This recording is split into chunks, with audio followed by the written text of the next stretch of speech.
Welcome to this wonderful panel, A School of Thought, Education for Intergenerational Climate Justice. My name is Laura Shifter. I'm a senior fellow at the Aspen Institute, where I direct an initiative called This is Planet Ed.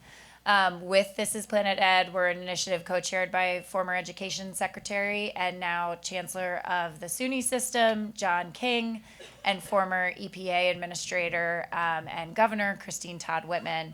And what we're really focused on is what we need to do to enable kids to thrive in a changing climate. And not just kids, but children, youth, and people. We fundamentally believe that people are going to be the driving force behind climate solutions. We have a lot of technology, but ultimately people are behind technology too. And so we need to empower people with the knowledge and skills they need to succeed. And I am so thrilled to be here and having a conversation on what our responsibilities are to children and youth in a changing climate with a just fantastic panel today. Just to introduce them real quick, we have Michelle Kang, who's CEO of the National Association of the Education of Young Children, which I may call NACY when we're talking, so you might hear me say NACY. We have President Madeline Pumariega, President of Miami-Dade College. We have Shiva Rajbandari, who's a member of the Board of Trustees for the Boise School District and a first year at the University of North Carolina. And we have Luisa Santos, a school board member right here in Miami-Dade County.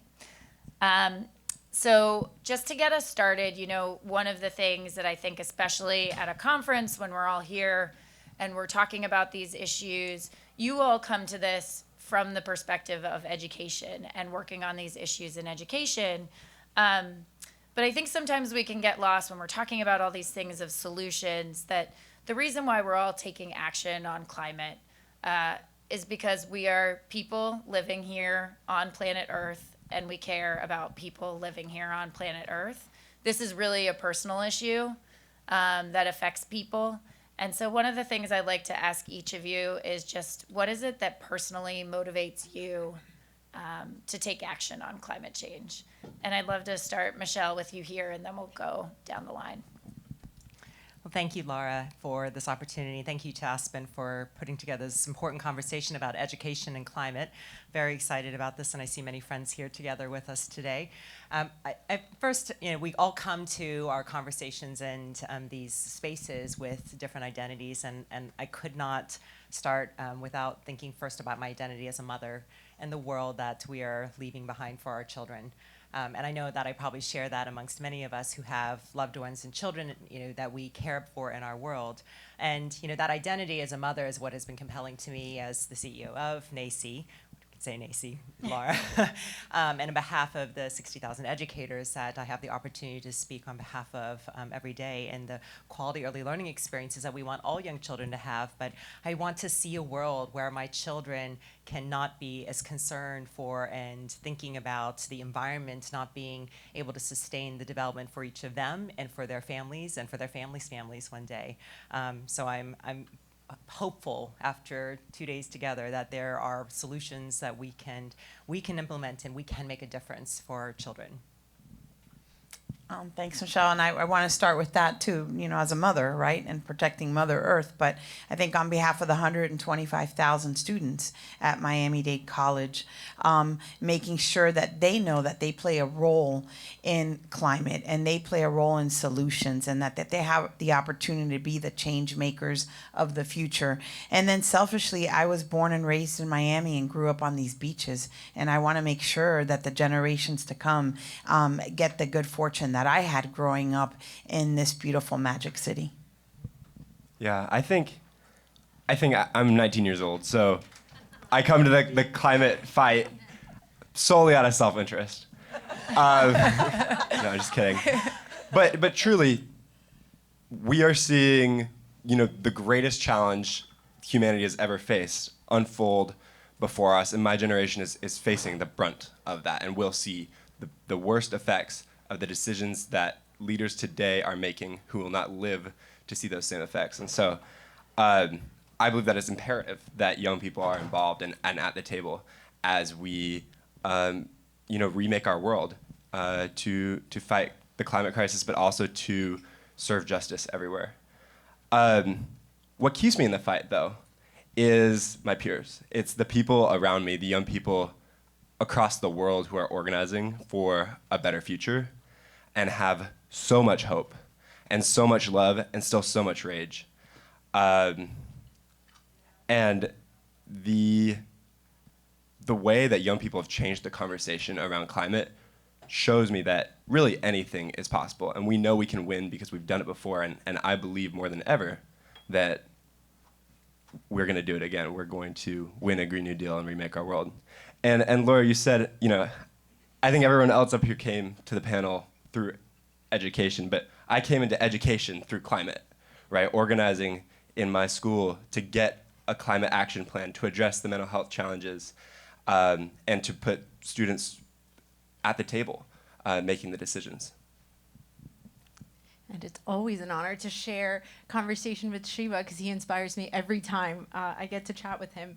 And similarly, there's a student named Holly who here in Miami-Dade County Public Schools, we're the third largest school district in the nation. She represents our 335,000 students. And she came when she was starting high school because she did an experiment testing the air quality of her bus drop-off. And found, of course, terrible statistics that she came to share with the school board before I was even on the school board. And so once I got on the school board, it's been extremely inspiring to be able to take Holly's work and the thousands of students really who are demanding that decision makers do better and in many cases becoming the decision makers to do better. It inspires me to do right by Holly. She's a senior now, and she gets to see just on Monday, we were with the EPA administrator receiving a $20 million grant for another 50 electric school buses, which she has been demanding of the school board for a long time. So, and we've got a long way. We've come a really long way, and we've got a long way to go. But one thing I will add, of course, treasuring the moments I get with our environment. I'm also really inspired by the savings that are to be had here. As someone who's thinking about how do we stretch our dollar in public education, how do we deliver the quality of education that students need? In Miami-Dade County, we spend over $100 million every year on electricity and water. So if we can find opportunities to be a much more effective system and do right by people and planet at the same time, that inspires me a lot. Excellent. So thank you so much. I hope you all get the sense of one of the things that's really amazing about this group of folks is that we are talking about different points in the developmental spectrum of when we are working and engaging people in learning. And so just really appreciate the opportunity to learn across that spectrum. Now, Michelle, starting with you, you were a part of our early years climate action task force, and the task force spent a year learning more about the intersection of early childhood and climate change and what we can do. And I'd love for you to just share a little bit, what was it that struck you about being a part of that early years work, and how are you all thinking about that now in your role with NACCE?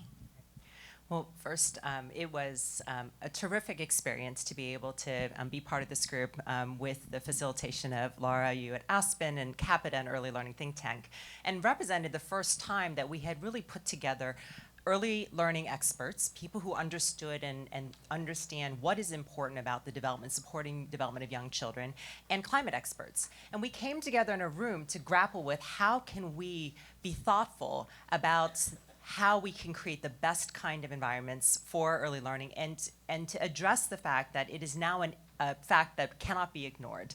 Early learning environments, and in our work at NACCE, one of the things that we want to do is to make sure that the lived experiences of those who are doing this work, which are predominantly Black and brown women across this country, are being elevated and their voices are being heard in terms of the experiences of what they experience in teaching and caring for and nurturing young children, but then also on behalf of the children and families that they serve.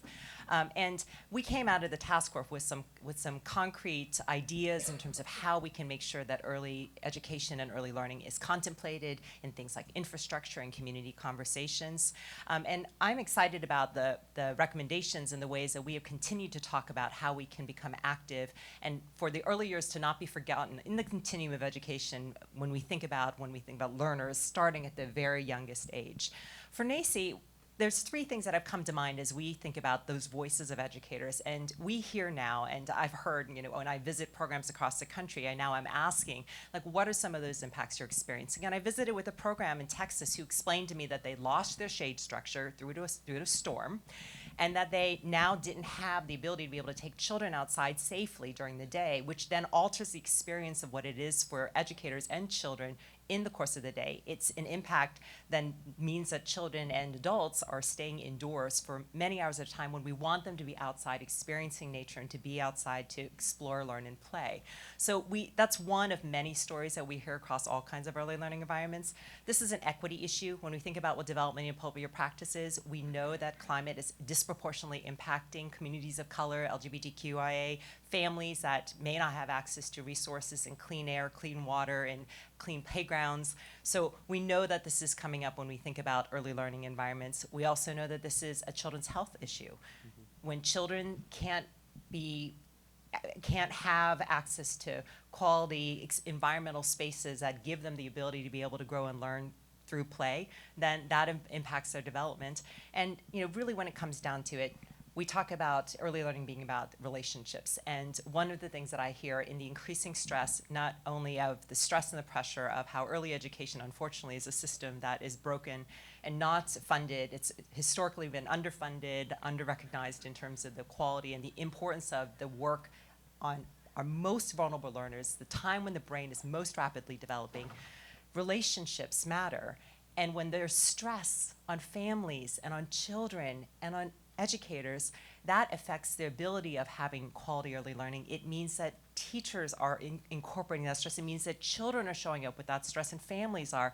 So we need to be able to provide support, and that's one area where we are taking leadership to hear the voices and to think about how we can provide supports for those who are doing this work at a time where things are challenging at best in early learning. We know that this is another area that people are thinking about as they think about how they can provide the best learning for young children.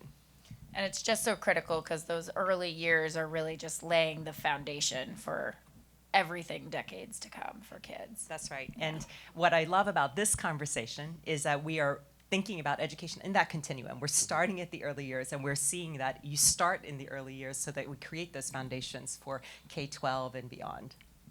So, Louisa, turning to you, I know you hit a little bit on this and thinking about the savings as a big benefit for Miami-Dade. Can you talk a little bit about what you are seeing in the school district here? How you're seeing children, families, communities being impacted by climate, and how you all are taking action at the school district level? Sure. Most pressing to us is rising temperatures, right? We've had historic heat over the last few years, and it affects all of our families. We talk about time outside, right? Our students, it's really just not safe at certain times of day now, and for more days of the year for them to spend that time outside. And it affects their learning, it affects their, play. And so one of the things that we have done, and we're really proud of, is we've signed a memorandum of understanding with our county, with our chief heat officer. We're really lucky to have one here, for a tree canopy MOU. So to ensure that we are increasing the tree canopy, Miami-Dade Schools is the largest landowner in Miami-Dade County. And so if we can build the tree canopy in our schools, we're getting exponentially better at our goals and achieving our goals.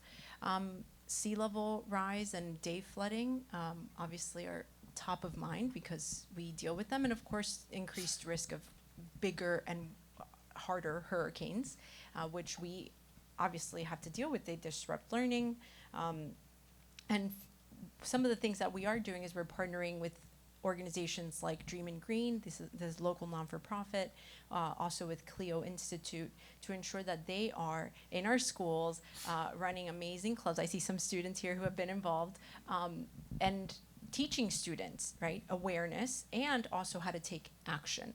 We also, through those partnerships, are able to have project-based learning opportunities where students are having a front row seat to restoring the coral reefs, for example, or to restoring some of our, reservation, some of our protected pineland reserves are some of the projects that come to mind. And when it comes to, for example, food waste, which I know is not specific to Miami, but certainly an important part of the climate action conversation, we are taking significant steps forward to ensure that we're implementing shared tables at every school cafeteria, and that before the food even comes out to the front of the cafeteria, that we're doing back of kitchen composting. And so we're really proud of all those initiatives. And on the financial side, solar on school rooftops is one of the things that we're actively pursuing, really thinking about our energy and how to find efficiency there, how to make our buildings cleaner buildings, more efficient buildings, and we do that through the solar on school rooftops and also through our guaranteed energy performance contracts that we are pursuing. So we're doing a lot in a lot of different parallel initiatives to address the most pressing climate issues that our students see every day when they leave their home. Thank you. So shifting from Miami, Florida, let's talk about Boise, Idaho. So Shiva, you were 17 when you made the decision to run for school board and defeated an incumbent a week after his 18th birthday. Can you tell us a little bit about what made you decide to run for that school board seat, and actually what you'd like to see the Boise School District doing now? Yeah. Let's see. I got involved with organizing for climate justice in ninth grade with the Sunrise Movement. And I remember just the energy that my peers had. I'd been lucky enough to learn about the climate crisis in my 8th grade earth science class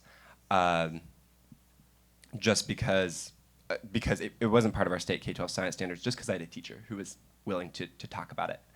And I felt so isolated for so long. And I remember in September 2019, that really all changed when I saw 1,500 of my peers out on the Idaho Capitol steps calling on our elected leaders to act on climate, calling for a Green New Deal, joined by millions across the country, right? Students want climate action. That is undeniable.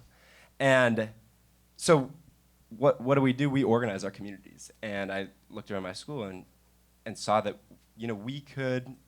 our school district could be a leader like Miami-Dade in fighting the climate crisis. And so we started organizing. We went to our school board, sent dozens of emails, hundreds of postcards, organized the largest petition our district had ever received, calling on our school board to pass a long-term sustainability plan and save millions of dollars in our energy budget, and radically improve the conditions of our school and our world. And provide a comprehensive climate education to our students. And we kept coming back to our board, and we kept kind of being turned away. And it was really, really frustrating because it truly felt like we as students, the primary stakeholders in our education, the primary stakeholders in our school district, were being ignored, as though our voices didn't matter, as though we had nothing to bring to the table. And so ultimately, after years of pressure, we were able to pass a collective commitment on clean energy. It was a pretty watered down version of what we'd asked for. But we weren't going to stop there. So I talked to my peers, I talked to my friends who had organized with, and said, what do we think about getting a student on the school board? There are students all across this country serving on school boards. I think Miami-Dade has one. Yep. So that's what we did. We knocked on thousands of doors. We raised thousands of dollars. We sent tens of thousands of postcards to voters, and ultimately we won in the largest turnout school board election our city had ever seen. And thanks. And that was just us getting started, because since then I've seen a radical culture shift within our district towards student agency and towards autonomy and towards building a school it's not just about education, it's about integrating with our communities and being a true champion and leader for our communities and showing what's possible on many, many fronts, on climate change, on mental health, on paying our workers. And it's been incredible to see. But what I've been most proud of has been our sustainability plan. That collective commitment we passed, that we organized for back in 2021, has, with leadership on our board and throughout our district, allowed us to finally begin implementing some of the solutions that we as students have been demanding for years, right? Writing a comprehensive K-12 climate education plan, integrating clean energy into our strategic plan, and how much money that can save us in our Scope 1, Scope 2, Scope 3 emissions reports. Bringing students to the table and creating green clubs and funding them and funding the teachers who are advising them all over our district in all 52 of our schools, so that students are learning not just about the climate crisis and how screwed up it is that we're growing up in a world like this, but what we can do to stop it, what we can do to fix it.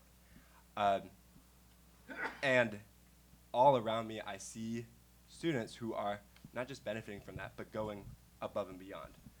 And I truly do believe that my election is really just the start of student-driven action in our district on so many fronts. It's excellent.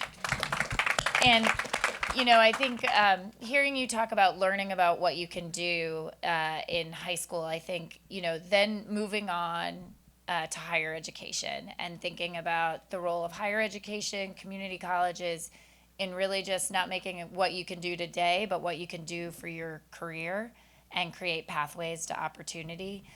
Madeline, can you talk a little bit about how you all are thinking about this at Miami-Dade College and how you're creating pathways to opportunity in the climate space for students? Great, I'm so inspired.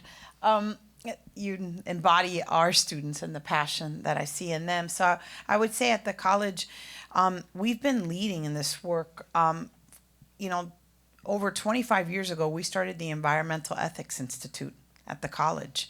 It was a dedicated team around environmental ethics, and our faculty participated, our community, and most importantly, our students. And then we aligned our learning outcomes. One of the college's learning outcomes is the appreciation of the environment. So students, not only in their gen ed course, but most importantly in projects, have to go out, and it's our English faculty involved in making sure they have an appreciation. It's not just the environmental science faculty. It might be the psychology faculty, might be the nursing faculty that has projects that students are doing. And then we took that to the next level and said, okay, Ashoka had come into town just like this. And we went to a session. And I said, why aren't we like an Ashoka college? So I found out that was only for 4-year schools until Miami-Dade came around, and we were the first 2-year college, community college, to become an Ashoka school in change making. And so we now have a change making institute where students go through it. It's part of their academic experience at the college. And so our change making institute. And they have their pins, and it's interdisciplinary and cross-disciplinary.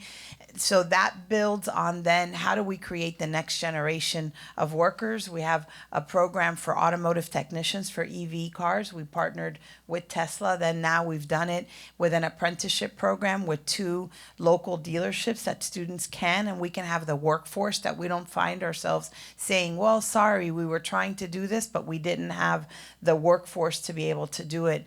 Through our artificial intelligence programs, we're the first bachelor's program in AI in the state. And what we do is host convenings. And in our first AI kind of hackathon, students actually using artificial intelligence and data from the county, we're able to put together a slide deck that could show where there were potential areas of flooding, not flood zones for insurance, but flood zones because of high tide and everything else that we're seeing. So that's another way of saying, okay, how can we harness technology to help us solve for climate?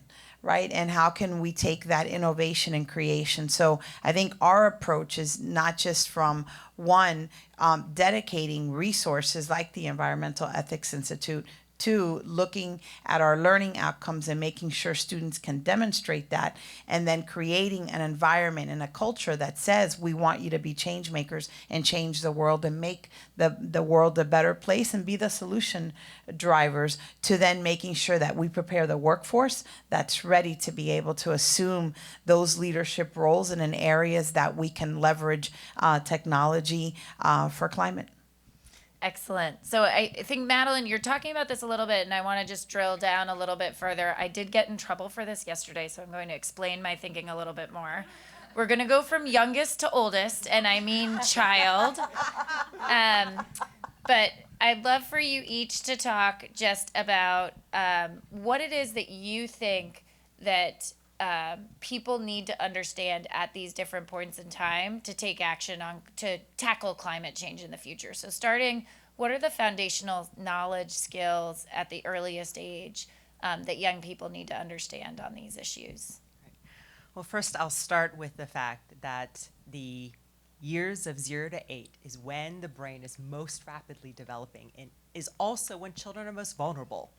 And so if you take those two pieces together, we think about the possibilities and opportunity for educators and families to create climate resilience and an understanding. Children are exploring and understanding the world through play in the best possible environments. We have adults who are facilitating that. And now we have these things happening, like weather events, excessive heat, air that isn't safe to breathe. And how do we address that with thinking about how to create climate resilience amongst some of our youngest learners, but also not put additional stress on those who are doing this work, both the families and the educators who are doing the work. So I see real possibilities in being able to, at the youngest years, address that they're learning and curious and understanding the world, that they have adults who are facilitating an understanding of that and their role in understanding the world around them in the communities, and to lean into what they can do in the youngest years. You can teach about recycling and about composting. You can learn about the ways that it's not you wait until you're a kindergartner. You can start in those youngest years. And so I think that there's real possibilities in thinking about those early years as a place of opportunity, but also a responsibility that we have to them as they go into this world of the environment that is happening to them, but instead for them to be equipped with skills so they can be resilient. Thank you. And we're going to skip over Shiva, but Luisa, anything to add from a K-12 perspective?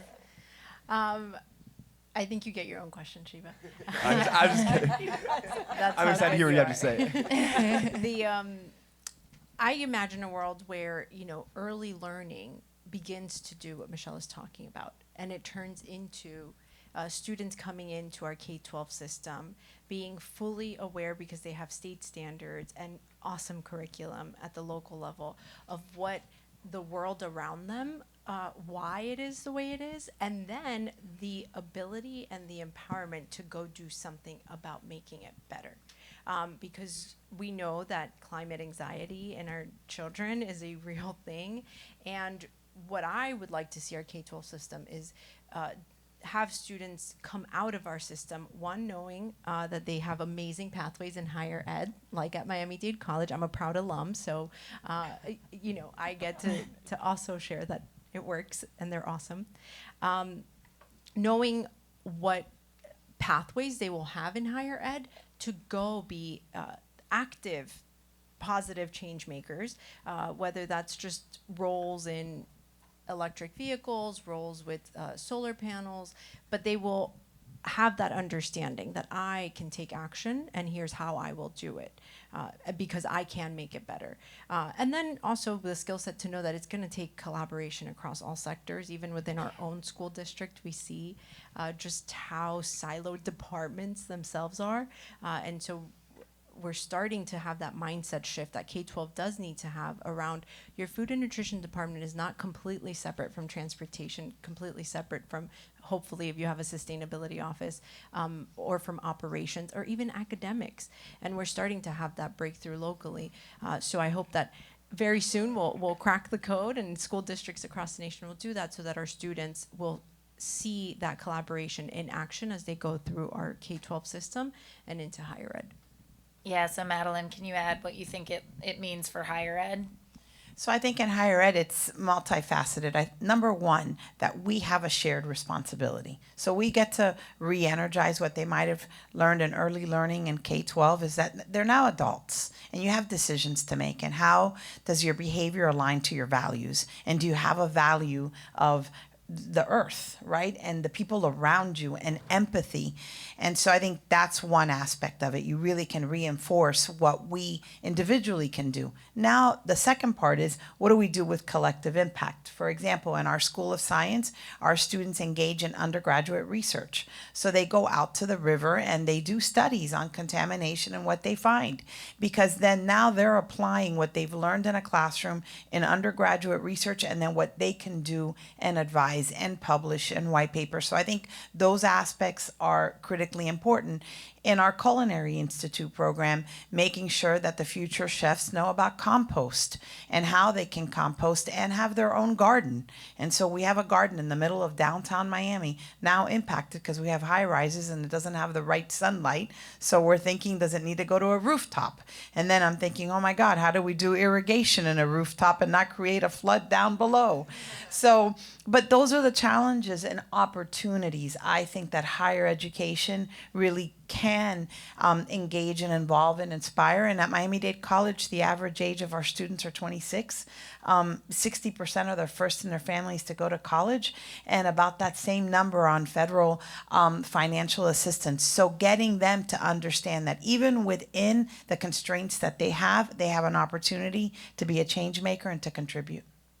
Excellent. And Shiva, in thinking about this, I think actually I heard Madeline say this maybe to you just now. I remember when we first met, I said I was extremely impressed by you, which I will say I still am. But you put me in my place and you said I shouldn't be impressed by you because any student could have the ability to do what you've done. And I'm wondering if you can talk a little bit more about why you said that to me.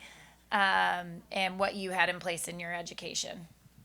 Yeah, I think the thing to be impressed with is my education. It is our K-12 and early childhood and higher education system, because that's what made me, and that's what's making thousands of other young leaders across this country possible. From a very young age, I feel like I've been, my teachers have told me every single day that your voice is powerful. You can make a difference. And I do not believe I'd be where I am today if it were not for those teachers, right? My teachers got me here. And my teachers are what's impressive. And that looks like access to climate education. Starting in 6th grade, we learned about the climate crisis.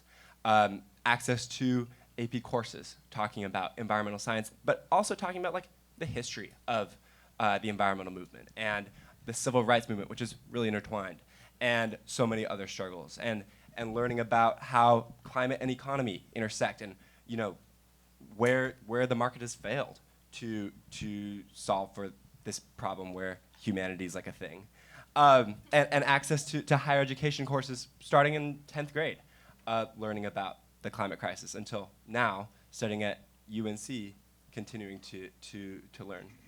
And I think the thing I want to drive home is this is not something that should be inspiring because this is something that should be accessible to every student, right? I had exceptional opportunity attending schools in the Boise School District and having teachers who supported me, but not every student has that. And that's because we're not investing in education adequately in this country, and we're not talking about climate change enough with regards to education in this country. And that's why with Sunrise, we are organizing for a Green New Deal for public schools.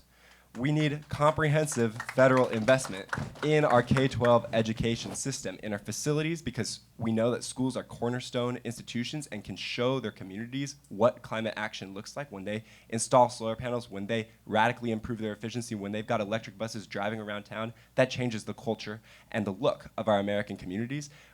In our educators, because we know that they are, like you said, that they are the hardest working people in our communities, and they are, leaving the profession because they do not have, enough. If you can get a better job working in a candy factory than you can in your schools, then it doesn't matter how much you love kids. Go work in that candy factory, get that 9-to-5 job, right? I don't even blame you. We have to invest in our educators and ensure that we are training and recruiting the best, but also retaining the best. And that means investing in our curriculum and providing every student, starting before kindergarten through 12th grade and beyond, with a comprehensive climate education. And that's not just in science, right? That's talking about how climate change relates to the economy, how it relates to history, how it relates to social studies. And we're going to see by 2100, 1 billion climate refugees across the world. If we're not preparing students for that in their social studies classes, then we're not educating our students. And finally, we need to invest in our students. We need to build leaders across this country, and we need teachers and an education system that is telling students, just like my teachers told me, that their voice matters and that they can make a difference, and shows them that that's true by highlighting leaders across this country who are doing it. Because truly, students have been on the forefront of every movement for social change across this country, and the climate movement is no different. And if we want the biggest climate solution in our schools, the biggest untapped resource in our schools is our students. And I will always say, invest in students. That is always the solution. So, excellent. I'm going to open it up for questions in just a couple minutes, so I just want to, if you all have them, get you percolating on that. But also, I don't know, by a show of hands, was anyone at the plenary last night, I believe it was? Okay, a handful of people were. One of the things that we saw, now I'm blanking, I actually can't remember if it was last night for sure, but one of the things we saw was messaging around climate change, the power of messaging on future generations, that's something that unites us, is our concern about climate comes from this concern around young people, future generations. And yet at the same time, when people are talking about climate solutions, education's not often thought of. Talking to people in the climate space on this work, I'll frequently hear, education? What does that have to do with climate? I'd love for you all to reflect a little bit on maybe why education is not always brought to the table, but also what we can do in education to get ourselves to the table. And be a part of it. And Madeline, I'd love for you to start if you have a thought on that. Yeah, it's an interesting thought, right? Because how could you think about any solutions and not think about education? So it typically starts with being informed. And once you're informed, I always say ignorance is bliss. As long as you don't know, you can walk around and pretend you don't know. But once you know, and that is the role of education. That is, it's not just to impart knowledge. Actually, ChatGPT's democratized knowledge. But to be educated is to be informed and to be engaged. And I think that the way education comes to the table is where the talent for the solutions are in our classrooms, in K-12, in higher education. They're going to be the drivers of change. They're actually going to be the workforce. They're going to be the leaders. They're going to be the investors. They're going to be the philanthropists. They're going to be the servant leaders. So I do think it is through education that we get to the other end of the solution. Think about if we were addressing a healthcare crisis, if we didn't start with education and the training of more doctors and nurses and community health workers. And so I think we get to the table because we have an opportunity to solve for. And so I would say that would be the strategy. And then the second strategy, as we think about the investments in students, it's how do we create more investment programs for students that want to be fellows, that this is what they want to do. Where do they go? How do we create scholarship opportunities?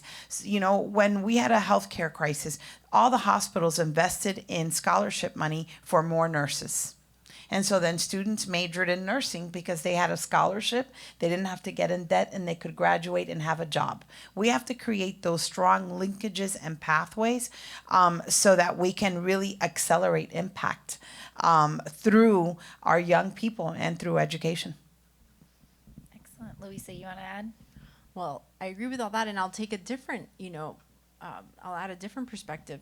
When you think about the spectrum of the impact of our buildings, our bus fleet, if we actually want to solve some of these problems, we have to all work together and be at the table to do better with our buildings, with our cafeterias, with our bus fleets, etc. And so we have tremendous power to, as we are educating the next generation to become those change makers, also lead by example and make sure that we are showing them, not just telling them, how to deliver a better future. And one of the things at Miami-Dade Public Schools in the county, you're the largest employer, aren't you? Yeah.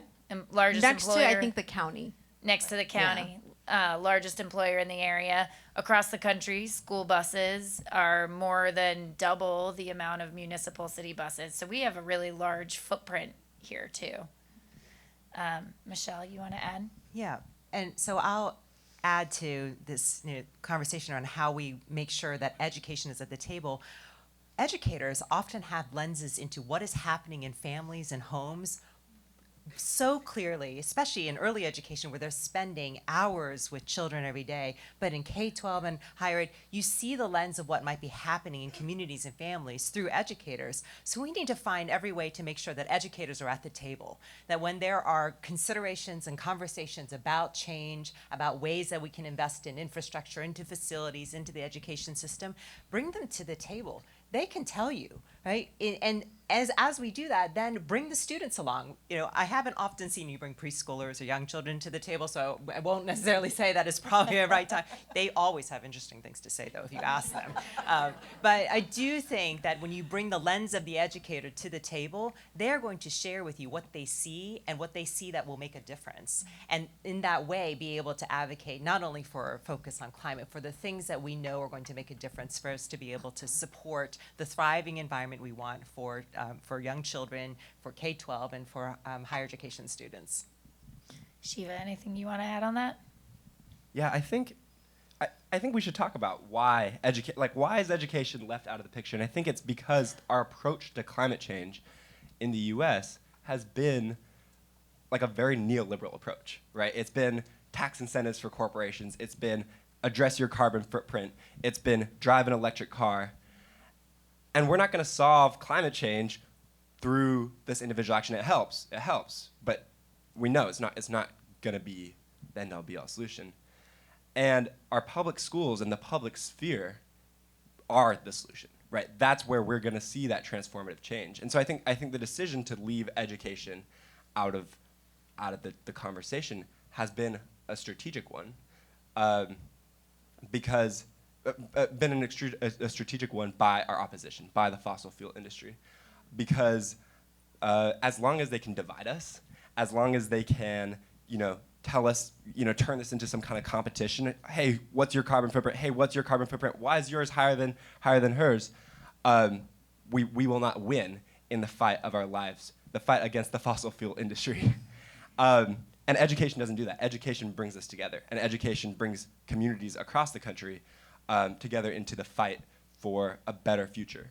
The number of win-wins, like you were talking about with climate and education, the number of win-wins in education as a whole are so, it's astronomical, right? You give your teachers a raise, and suddenly the quality of life improves across the city, right? Your school buses can connect communities that have been segregated for generations. Education unites people and brings people together. And we must recognize that like education is the climate solution if we are really serious about confronting climate change. Okay. So I would love to open it up to questions from you all. A question right here. Can we get a mic? I would also encourage you all to keep these to questions, which would be great. Thank you so much for your time. I'm seeing here we're having an intergenerational the conversations on intergenerational education. Y'all emphasized a lot on young people. I'm wondering if y'all can speak to how community elders are engaged in some of your practices and how you engage them with your students as, specific kind of knowledge keepers, especially around relationship to the environment. Thank you. Anyone want to speak to that? Yeah, I would just say, while I've focused my comments on young people at the college, our students are from 14 years old in dual enrollment all the way to 78-year-old grandmother getting their degree. We teach teachers. We have an education program, and it is so many second career individuals that come back. So for us, it's not age, it's across the college, right? And so we reach different age groups throughout that. And then I would say our community outreach. The college is the convener for this community. The film festival starts in a couple of weeks. We'll have many films around the environment that will attract all ages. We have the largest book fair. And so time and time again, we've got authors talking about it, and the room is full with really multi-generational individuals. And I think you make a really good point. We spend a lot of time at the college on how do you lead multi-generations. In this room today are probably at least 4 generations, if not 5. And the way in which the lens of our life experiences are the ones that shape us on how we feel activated, how our agency feels, what we think government should do or individuals should do. And so I think having that lens, which we do at the college, does tap on it. And I think another really important aspect is our employees. We probably have about 6,000 full and part-time employees. And so there's another touch point that's really important that is certainly multi-generational. In childcare, we talk a lot about recognizing family and who's caring for a child. And in that, families have in their homes many times multi-generations or active people who are in the older generations. And so we really think about this as a continuum. Look, when you're engaging a family, how are you engaging all aspects and not just saying, oh, it's the primary caregiver? Who are all those people in the orbit of that child's ecosystem? And having, again, an intentional recognition of your family looks like this, and how can we all collectively together work together to support you becoming the best you?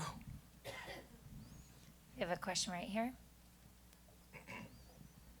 So yesterday at the Idaho State Legislature, they defeated school vouchers for the second year in a row. Amazing to hear it. It's one data point amongst many on the assault on our public education system. We are seeing it across the board in many states. In early childhood, we see that we didn't get Build Back Better. We didn't get national funding for early childhood. So there's these larger systemic issues on all parts, and we're going to get to higher ed. We don't need to lay it all out, but we know every part of the system from early childhood into post-secondary is under various degrees of assault. And I'm curious for reflections on the relationship between advancing a climate agenda in education and protecting and advancing the actual fundamental structures that we know we need to have. How do we do that work?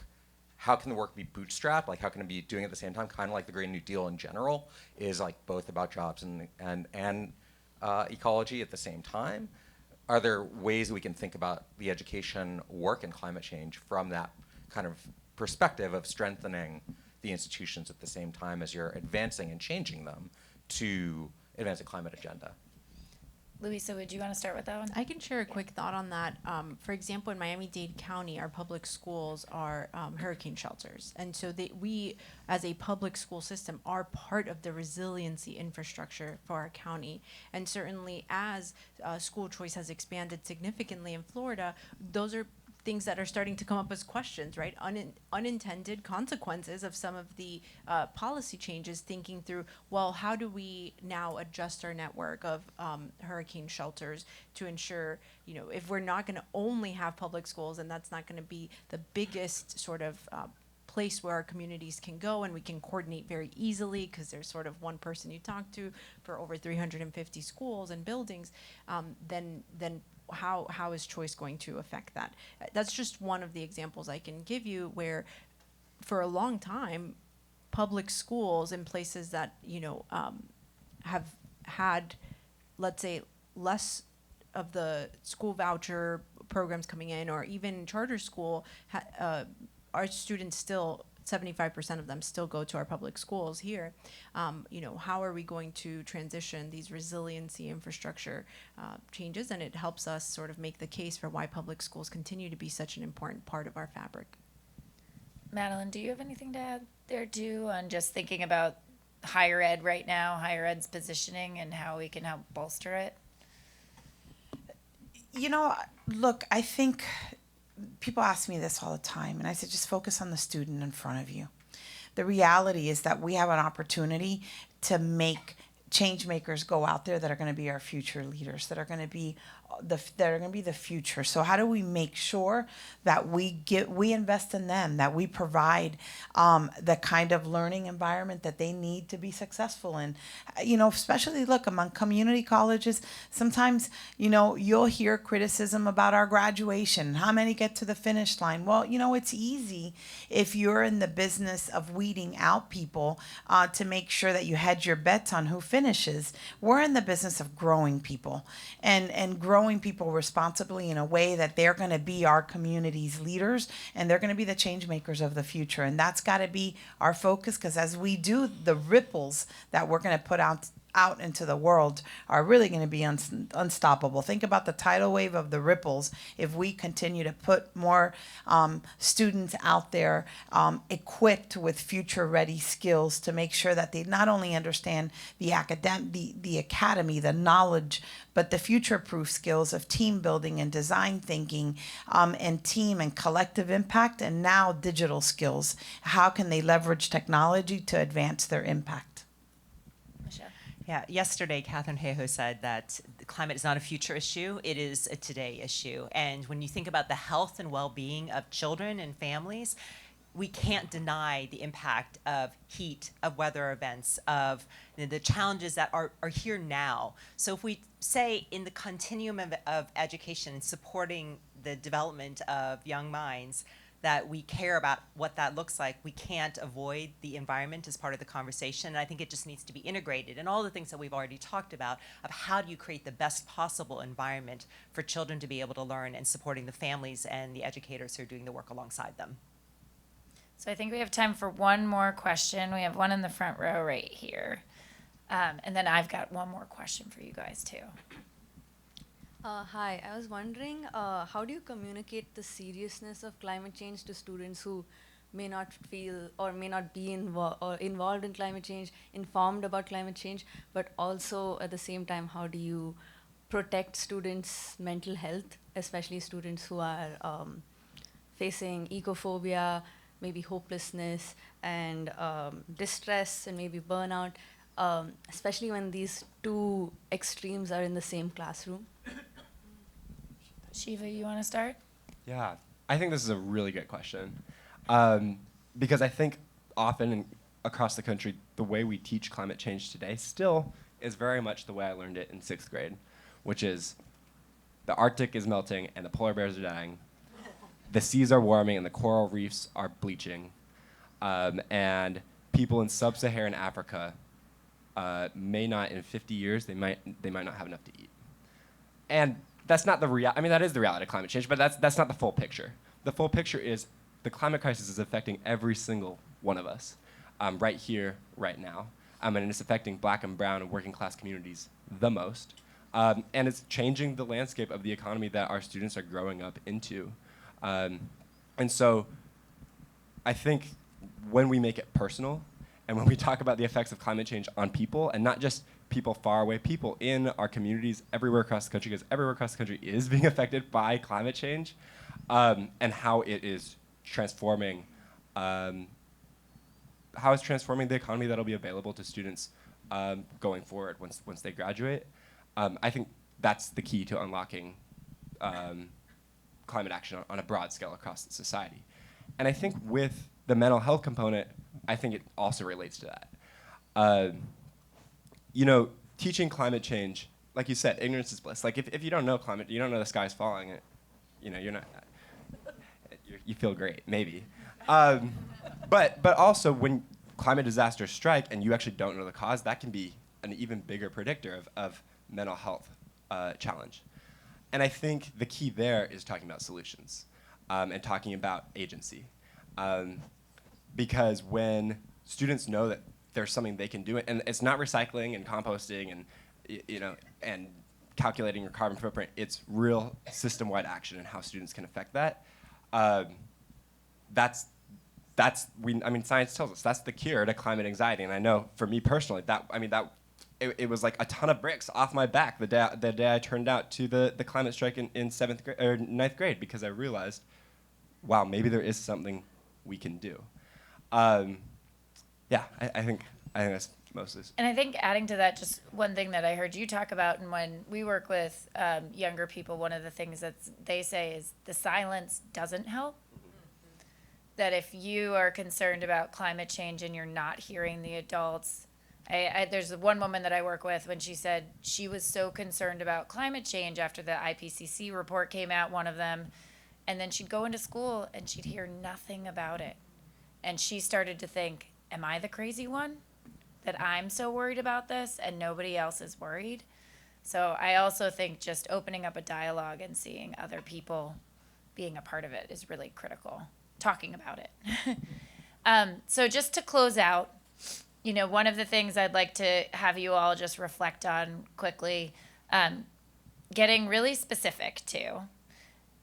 When we are wildly successful in doing this work, I think everyone probably here in the audience has the experience of going through education themselves. It's one of the things that really unites us all across this country is our experience going through education. When we're wildly successful, what does that look like for an individual child? So, 15 years down the road, we've succeeded in mobilizing our education system for action on climate change. What does that look like for an individual child in the earliest years of life and then growing up? A young child has an understanding, an appreciation, and an embracing of the world around them and sees their part in being part of being able to take care of the earth, and also then being able to advance an understanding of how we can collectively take action. They're supported by educators who see and understand this and can help support them and their families. And then they go off to K-12 education, ready and willing to be able to continue to lean into what it means to understand the earth, their part in it, and the care that we can provide for the future generations.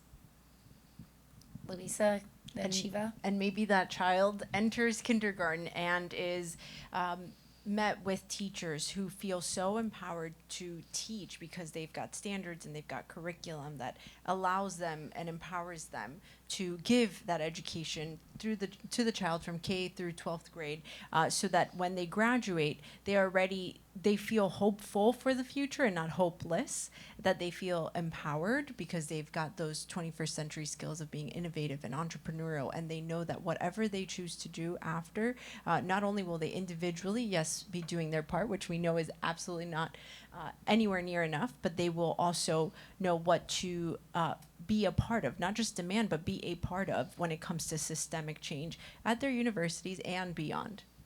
And as they enter high school and up until graduation, they are contributing to that systemic change as well.